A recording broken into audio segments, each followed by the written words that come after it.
What's wrong? Nothing. My son, Justin, walked into the house without looking at me, his head down. It's fine. I'm not going to work anymore. What do you mean? Explain yourself. He seemed like he didn't want to talk to us, so he tried to ignore us and head inside. But I was shocked when I saw Justin's back. Something was stuck on his back. A piece of paper was stuck to his back, and it read, "No hires with a high school diploma." It was probably David's doing. He must have stuck it on Justin when he turned him away. My father, Kenneth, who stormed into the office, wasted no time getting to the point once he settled down. All $20 million contracts are canceled. At the time, I didn't realize it, but that one comment would be the trigger to corner David. My name is Ryan Thompson. I'm a man in my 40s, working for a company. I usually work for a certain company, assisting my father, Kenneth Thompson, who is the CEO. My father, now in his 60s, has a strict personality and is very demanding. He doesn't compromise at work, which makes every day challenging. However, because of that, the work is fulfilling, and I can say I'm content every day. I have a son named Justin. Justin has always dreamed of working for a model kit company since he was a child. He took an entrance exam for a major company far away and passed successfully. He's set to start working at that company this spring. As a father, I'm thrilled that Justin's dream is about to come true. When he got the job offer, I was as happy as if it were my own achievement. Justin loved assembling models since he was a kid, so this is great for him. I'm sure he'll find his days fulfilling, just like I do. Honestly, I thought it might be impossible because it's quite a famous company, so I debated whether to just apply to a normal company. But I didn't want to have any regrets in my one life. It's your life, so live it the way you want. You've loved models since you were little. I'm glad you passed the interview. Congratulations. That's right. Don't hold back or give up on anything. Life is short, and before you know it, you'll be an old man if you just drift through it. When Justin showed a bit of hesitation, my wife, Anna, and I congratulated him this way. Even my strict father was pleased and smiled, saying, "Do your best," as he has a soft spot for his grandson. Justin had already been assigned to a department, greeted his new workplace, and said he had to attend the orientation next. It should be a very happy thing, but I was a bit worried because his male boss in the assigned department seemed to dislike him. Justin has a stronger sense of responsibility than most people, so he tends to hold things in to avoid causing trouble for others when problems arise. Although his male boss wasn't attending the orientation, there was a chance they might encounter each other somewhere. I just hope nothing bad happens to Justin. A few days later, Justin faced the long-awaited morning of the orientation. He seemed a bit nervous the night before and had trouble sleeping, but it wasn't enough to cause significant sleep deprivation. I woke up to the sound of sparrows and headed from my room to the living room. As I entered the living room, I could hear Justin and Anna talking sleepily. Did you sleep well? You seem a bit groggy. You need to wake up properly. I'm fine. It takes an hour to get to the company by train, so I'll be awake by then. When I greeted them and entered the room, Justin, who had just woken up, was sitting at the table. "Good morning." Oh, good morning. You're up quite early today. Well, it's Justin's big orientation day today, after all. Even though it wasn't my own event, I was so nervous about Justin's big life change that I couldn't sleep. By the way, my father, who lives with us, wakes up extremely early. So by the time we got up, he had already left the house. As the CEO of the company, he must have a lot to do. While I was thinking about this, Anna brought over the plates she had prepared for breakfast. There were 2 slices of bread, a fried egg, and bacon for me.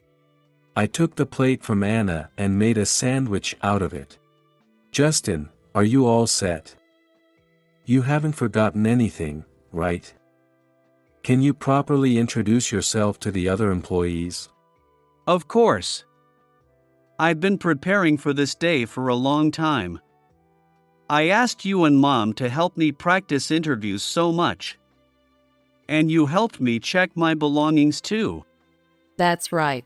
Yesterday, you were so eager, Justin. "Yeah, you were like a little kid." We laughed, and Justin retorted with a pout. That morning, we had no idea what was going to happen later. The 3 of us casually enjoyed breakfast together. After breakfast, Anna joined us at the table, and we watched TV in the living room. The news had just ended, and a quiz segment began. It was about dining etiquette and trivia. Since I was familiar with the questions, I answered them easily. "That's called a finger bowl, used to clean your fingers." I didn't know that existed. By the way, for the question just now, it's common knowledge to use utensils like knives and forks from the outside in. Anna was impressed, and Justin was surprised, making me feel a bit proud. The trivia on TV seemed unrelated to our daily lives. But due to my job, I had many opportunities to learn such things and remembered them well. After answering a few questions, the quiz ended, and the next segment started. Taking that as an opportunity, I asked Justin something that had been on my mind. "By the way, you greeted your workplace the other day, right? How was it?" It was fine. The atmosphere was good, and everyone was kind to me. No problems at all. "That's good, but if any trouble arises, like someone harassing you, make sure you talk to someone about it." I know. There are no problems. When I last asked, he seemed worried about his boss, but maybe that issue had been resolved. I wanted to ask more detailed questions, but it's not good to be overly involved. Even though he's my son, he's an adult now. We should only step in when he asks for help. However, considering what happened when Justin was younger, I tend to be overprotective. It all goes back to an incident that occurred when Justin was about to graduate high school. Just a month before his graduation, Justin was in an accident. While walking, he was hit by a car that ran a red light. Because of that, Justin couldn't attend his graduation ceremony and didn't go to college. It was frustrating to miss the graduation ceremony, but I tried to look on the bright side. Since I couldn't go to college, I just started working earlier than others. Justin said this after he recovered and decided to start working right away. He ventured into the workforce.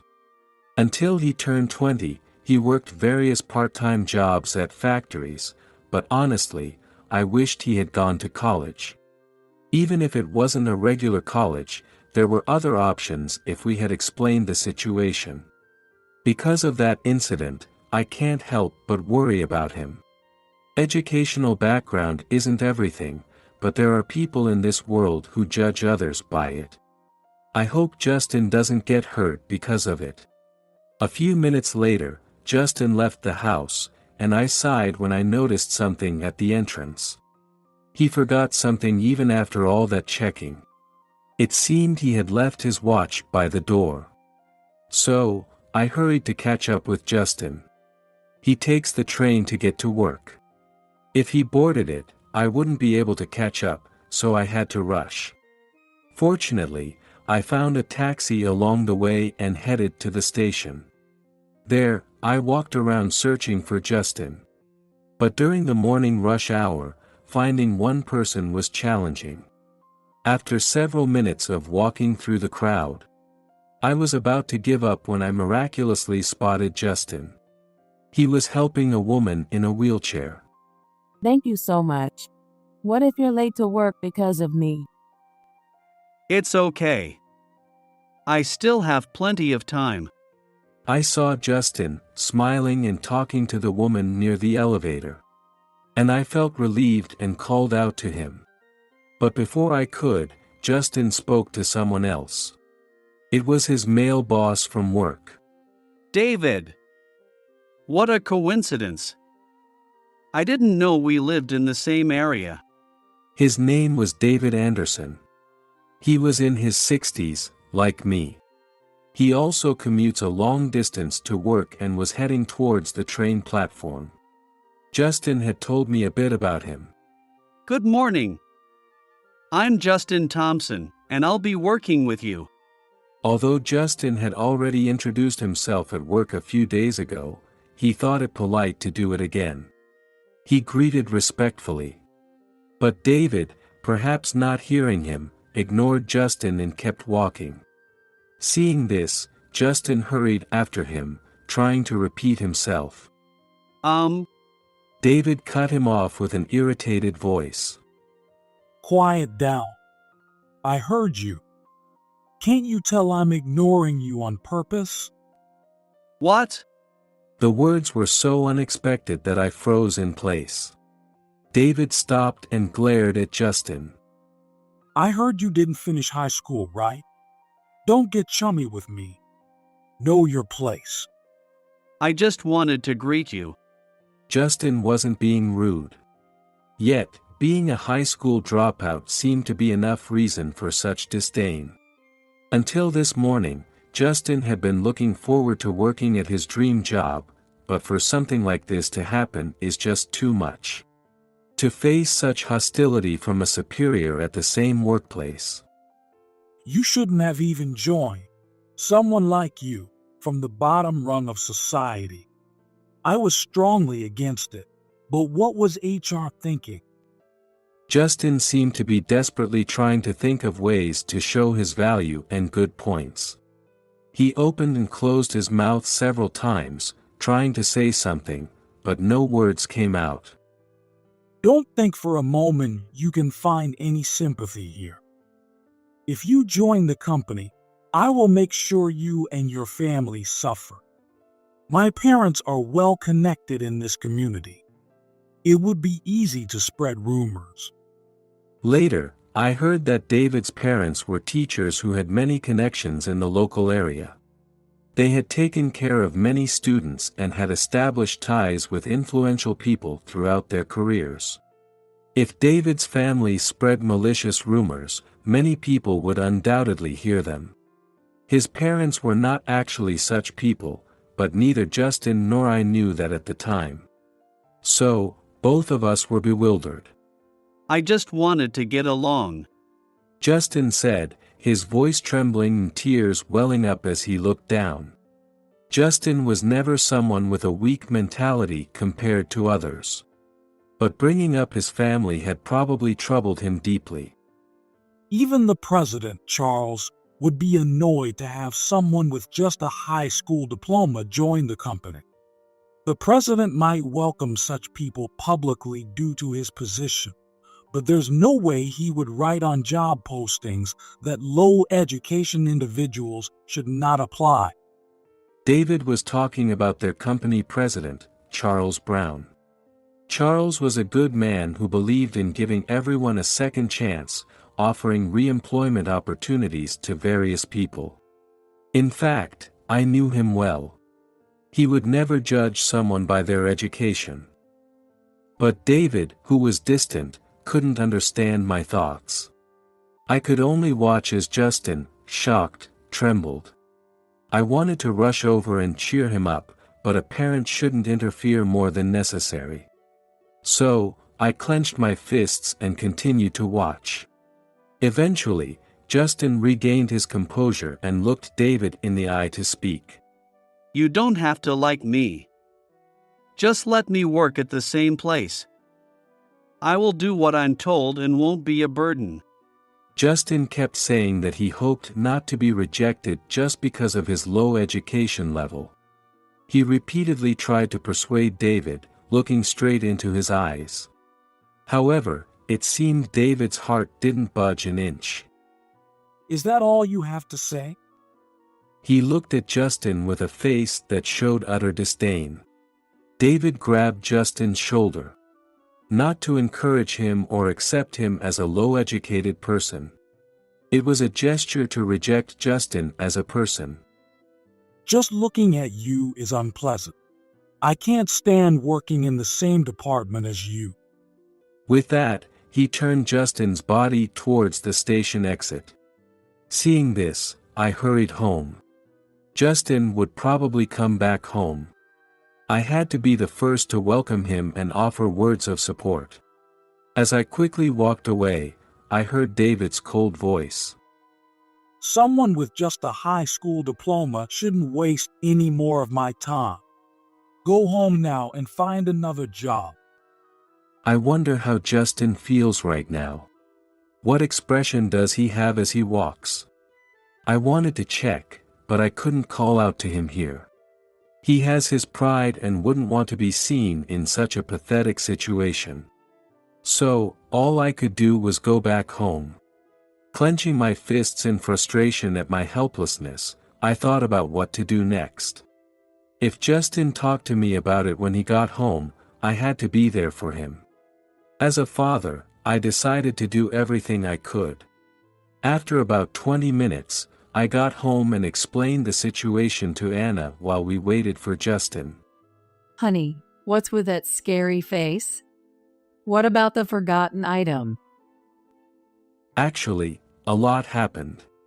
Anna, who had been holding a fancy suit for a company party, was stunned after hearing my story. Then, she immediately showed her anger. Normally calm, Anna couldn't hold back this time. That's terrible. Justin must be really hurt. Yeah, I want to help him as much as I can, but it's up to Justin's choice. As we talked, Justin soon came home. I quickly grabbed my briefcase, pretending I was just about to leave. In my hurry, I forgot to put away the party clothes, but it seemed Justin didn't notice. Justin avoided looking at us. Justin, weren't you supposed to be at work? Pretending to know nothing, I called out to Justin. But he seemed too drained to respond. He just stood there in silence. Anna, trying to help, spoke up next. Did you forget something? If so, you need to hurry and get it, or you'll be late. It's not that. It's not. Finally speaking, Justin looked at me with a face on the verge of tears. I prayed silently, hoping he would talk to me. What's wrong? Nothing. Justin, looking down, walked into the house. It's okay. I'm not going to work anymore. What do you mean? Explain yourself. He probably wanted to ignore us and go inside without talking. But I was shocked when I saw Justin's back. Something was stuck on it. A piece of paper was taped to his back, and it read, "No high school dropouts allowed." It was probably David's doing. He must have stuck it on Justin when he turned him away. I held the paper in my hand, praying that Justin would turn to me for help. Aren't you going to say anything? Do you really think we're that unreliable? Seeing my expression, Justin started to cry. It seemed my feelings had reached him, and he began to talk about everything. I comforted him, holding him close. There are things in this world that one cannot handle alone. So, relying on someone in such situations is not a bad thing at all. I made sure to convey this to Justin.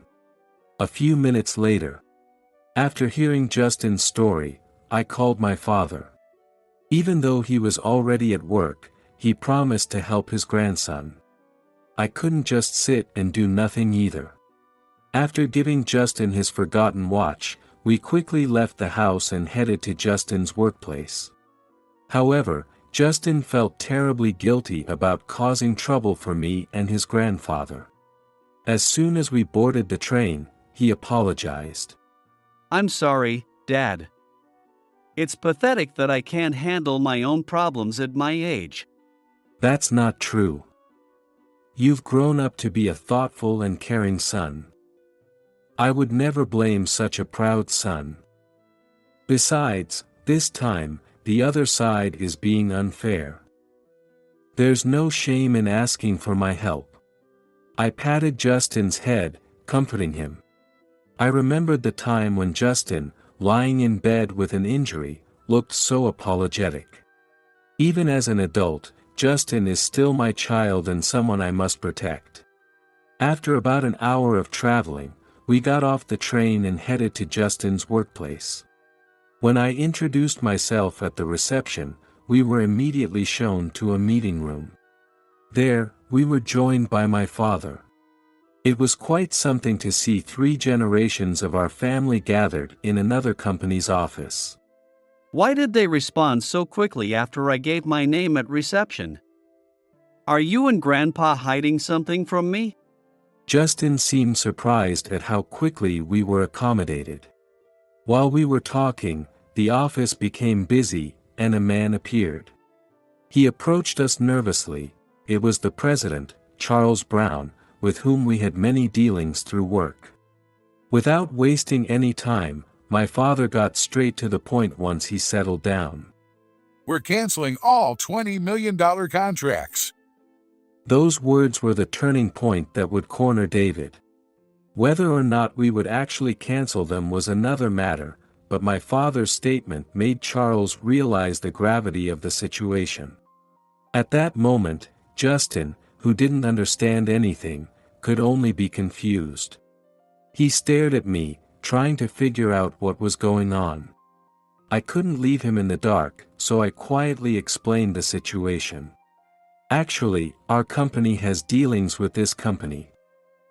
I often meet Charles. Really? I didn't know that.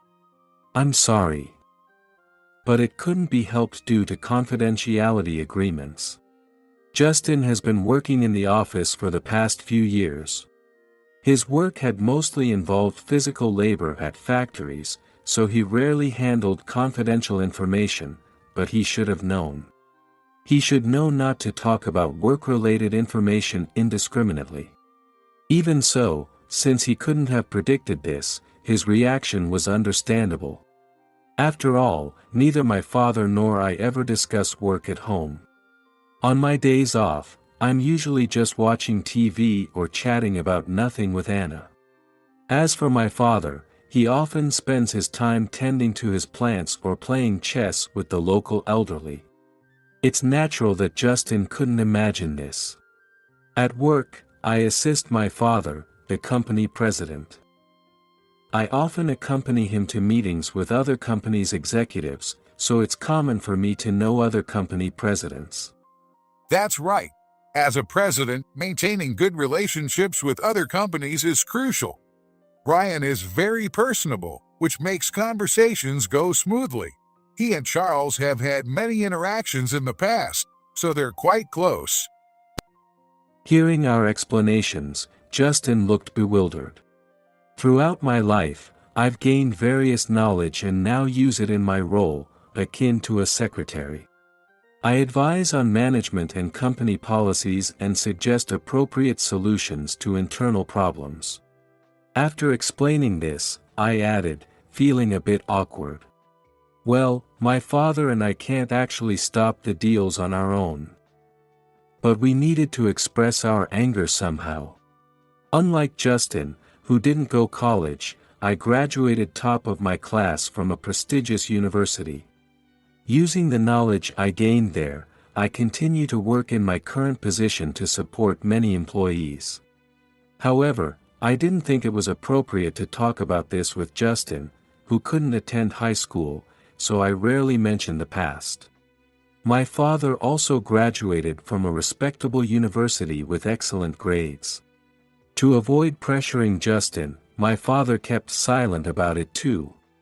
Seeing our conversation come to a close, Charles hesitantly spoke up. So, did one of our employees do something rude to your son? His attitude was surprisingly humble for a president, but considering our relationship, it made sense. I pretended not to mind and continued talking. Actually, something terrible happened. You see. With Justin occasionally adding details, we explained everything within half an hour. What a horrible thing. It's not just a company issue. Bringing up family to threaten someone is inexcusable. Charles turned pale and looked ashamed. I'm deeply sorry for the serious misconduct of our employee. I need to call him in and hear the full story. He then sincerely apologized to us. After properly apologizing, he said he would summon David. At that moment, Charles looked fitting for his role, with a serious expression. A few minutes later, David was called in and entered with a puzzled look. He greeted Charles properly and politely introduced himself to my father and me. However, his expression turned sour the moment he saw Justin, looking suspicious. It was clear he was confused about why Justin was there. Seeing this, Charles reprimanded him. Hey, that's rude. Greet Justin properly. David looked at Justin and Charles in confusion. After freezing for a few seconds, he carefully chose his words and spoke to Charles. Excuse me, Charles, but I think you're mistaken. This man doesn't belong here. Hearing those words, Charles looked deeply disappointed. Why should you be the one to decide that? It's my decision whether he belongs in this room. That may be true, but I thought you didn't know who this man is. I may not know much, but I have enough reason to have him here. Hearing Charles's words, David looked even more confused. Anyway, take a seat on the sofa. I'm aware of the relationship between you and Justin, but I don't know the details. David sat on the sofa as instructed, glaring silently at Justin. Seemingly thinking he had said something unnecessary. He mouthed something silently to Justin, possibly telling him not to say anything more. There's nothing to discuss here. I don't know what you're concerned about, but it's not worth your time. As soon as David said that, Charles's demeanor changed. His previously warm atmosphere turned icy. How many times do I have to tell you that it's not your decision? There won't be a third warning. Watch your words for your own good. I'm so sorry. David quickly apologized, trembling. Even Justin seemed a bit scared of Charles, his shoulders shaking slightly. I understand there was a bit of a dispute on the way to work. You told Justin not to come to work because he's a high school dropout. Is there any mistake in that? There's plenty of mistakes. I only said it out of kindness. It wasn't malicious at all. Really? Out of kindness? Threatening to spread bad rumors about his family was also out of kindness? Charles's tone was calm, but his demeanor remained cold. His voice was gentle, but his eyes were not smiling, making it even more intimidating. Despite trembling, David managed to make an excuse. That's a lie. I didn't say that. It's absurd to think he couldn't attend the orientation because of a slight reprimand. He's a highly irresponsible new employee, likely lying. For the first time, I checked the time. Looking at my watch, I realized the orientation has already ended. I had forgotten with everything going on, but Justin was supposed to attend the orientation with a bright outlook. Thinking about that made me a bit sad. With that feeling, I spoke to David. Staying calm. Please refrain from insulting my son. If anything, you seem more likely to lie, considering the sneaky trick you pulled on Justin's back. Even my father couldn't stay silent, speaking gravely. It's best not to make derogatory remarks about others. It only lowers your own value. David flinched and fell silent, realizing he had been hit where it hurt. But he might have thought staying silent wouldn't change the situation. So he started speaking in a hesitant voice. I didn't stick any paper sign on him. That's ridiculous. David intended to deny it, but he didn't realize he was digging his own grave. Charles coldly pointed out the fact. No one mentioned anything about a paper sign. Why did you assume that? I thought it was a prank, so I thought of the paper sign. Charles snapped at David, who was trying to make excuses. The fierce demeanor was a far cry from the timid stance he had when we first met. Enough. Admit what you did. David's expression changed, and he apologized. I'm sorry. It was all my fault. Please forgive me. With a voice on the verge of tears, David looked at us and bit his lip. However, he still had more to explain. Why did you do such a thing? When Charles asked, David began to speak solemnly. It's because he's a high school dropout. Having someone with such low education disrupts our company's atmosphere. They won't be able to handle the work properly. I thought there was nothing good about it. David spoke earnestly, thinking he would gain Charles's approval. His once weak voice grew stronger. My method was immature. I should have used words to make him understand his flaws. But I don't think my intentions were wrong. It seems David fundamentally misunderstands people. Hearing his words, Charles held his head as if enduring a headache. Are you saying that people with low education, like high school dropouts, shouldn't be in our company? That getting rid of them is the right thing to do? So you don't intend to let Justin work here? You understand perfectly, Charles. I'm glad you grasped what I meant so quickly. David, finding hope, brightened his expression, unaware of how Charles truly felt. In fact, Charles sighed deeply in disappointment. I don't understand why you despise low-educated people so much. There are many kinds of people in the world. It's not right to judge them without proper interaction. You can tell without interacting. Low-educated people can't fit into society properly. Hearing David's words, I couldn't help but wonder what experiences he'd had. Had he seen that much bad behavior from low-educated people? It seemed so. There's a bottom-tier high school near my house, so I understand well. They cause disturbances without regard for time, trouble others, and create problems. It was exhausting every day. There are various things to consider, but it's clear he has been troubled by those high school people throughout his life. I sympathize, but it's unfair to lump Justin in with them. I understand your feelings, David, but it's unfair to apply your standards to our grandson. Right, Charles? Yes, I'll impose a small punishment on you for now. But I'm sorry, but this is your first offense.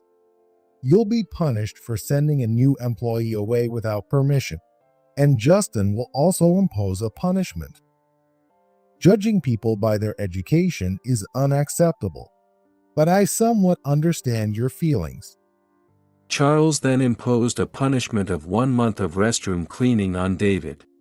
Though dissatisfied, David reluctantly accepted. Justin also received an apology for the paper sign and the threats about his family. After the resolution with David was over, I thought it was cunning of my father to discuss future interactions with Charles. Amidst a busy work schedule, opportunities to venture into other companies are limited.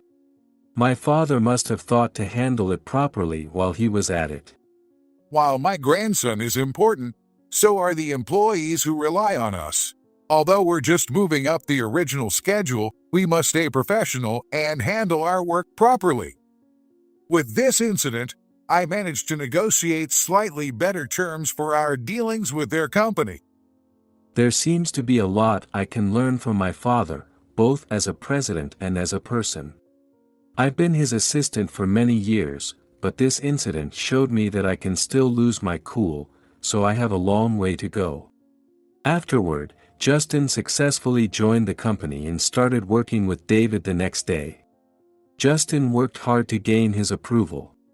He worked tirelessly in the product development department, coming up with new model designs and brainstorming ideas for new products. He told us that he found his job incredibly fulfilling, much more than his previous work as a regular employee. Justin always had a bright expression when he reported his work to me and Anna. Seeing him realize his dream and work at his ideal job showed me how much it can change a person. However, the initial satisfaction didn't last long. After a while, Justin was only given menial tasks. David, is there anything I can do?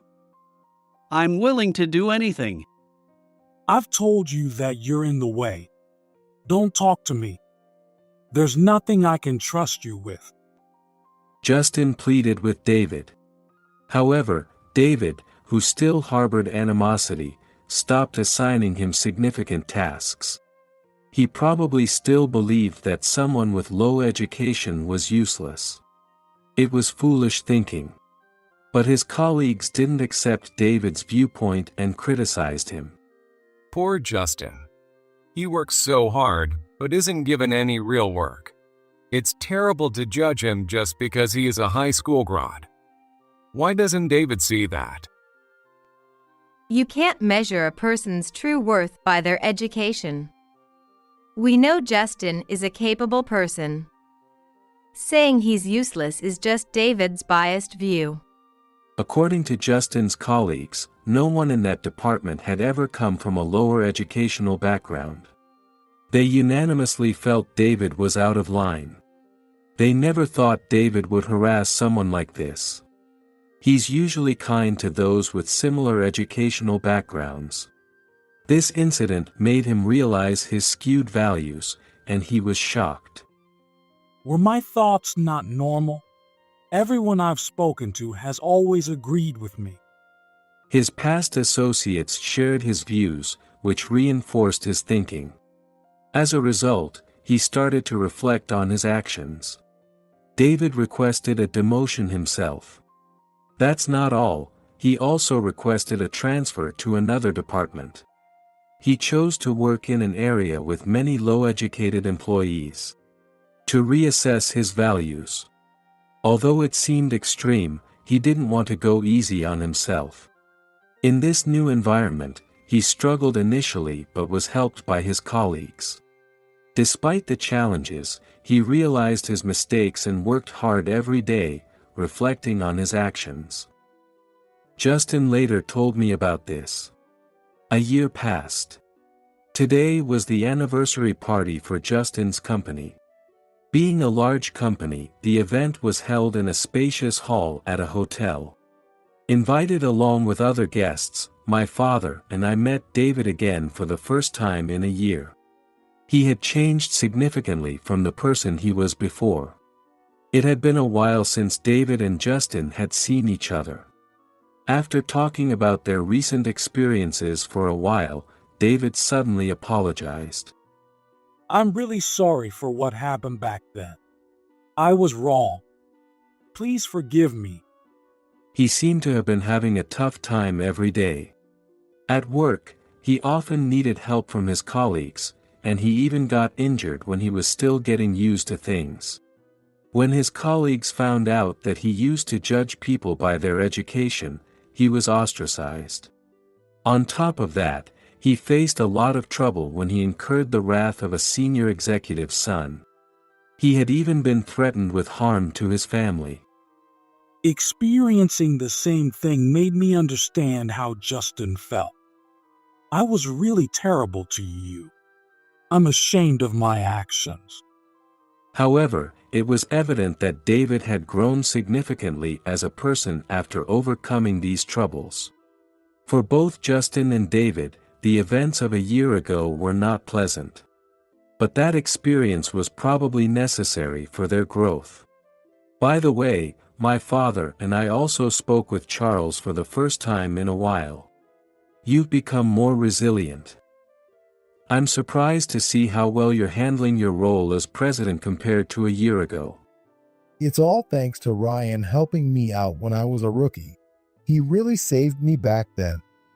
Tell me more about that. I'm very interested in hearing about my son's achievements. I recounted to my father how I had helped Charles when he was an ordinary employee. Teaching him various social norms when he didn't know left from right felt like a distant memory. I see. So that's what happened. Justin has grown into a responsible and family-oriented person, and you've become someone who values relationships. Hearing it like that is a bit embarrassing. Ryan has really helped me a lot. I used to live a sheltered life, protected by my parents. When I entered the real world, I was clueless. If I hadn't met Ryan by chance at a bar back then and learned so much from him, I wouldn't be where I am today. I used to think he was a helpless young man, but he became a client of our company and is now a president. Not only that, he's now the president of the company where my son Justin works. It's amazing how connections between people can unfold in unexpected ways. After enjoying the party, I returned home and had various conversations with my family. I couldn't have imagined a year ago how much Justin would grow.